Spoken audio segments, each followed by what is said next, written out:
ওয়ালাইকুম আসসালাম। ভাই আলামিন ভাই, সবাই রোদ্রে ডিম ভেজে দেখা। আজকে আমরা চিংড়ি মাছ ভেজে দেখাবো ইনশাআল্লাহ। ইনশাল্লাহ। কিছুক্ষণ আগে আমরা রোদ্রে রেখে গেছি, এখন আমরা তেল দিব। অন্য কড়াইয়ে রেখে গেছিলাম, দেখেন আপনারা সবাই দেখতে থাকেন।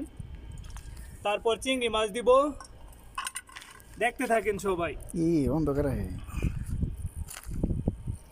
দেখেন চিংড়ি মাছ কিভাবে হচ্ছে, দেখেন কত হিট হয়েছে। দেখেন চিংড়ি মাছ একবারে ভাজা হয়ে গেছে, দেখেন কালার এসে গেছে প্রায়। দেখেন কত রৌদ্র, সবাই তো ডিম ভাজে দেখায়, আজকে আমি চিংড়ি মাছ ভেজে দেখাচ্ছি। দেখেন চিংড়ি মাছের কালার চলে এসেছে।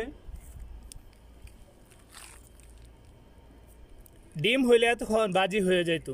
চিংড়ি মাছ না, এই কারণে ভাজতে দেরি হচ্ছে। এই দেখেন কালার এসে গেছে।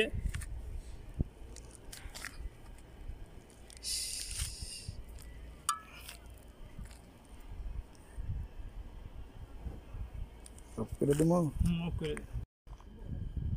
দেখেন 2-3 মিনিট পর আবার এসেছি। দেখেন এই দেখেন চিংড়ি মাছ একবারে দেখেন ভাজা হয়ে গেছে। দেখেন রৌদ্রের কত তাপ। সবাই তো ডিম ভেজে দেখায়, আজকে আমি চিংড়ি মাছ ভেজে দেখালাম। দেখেন, দেখেছেন।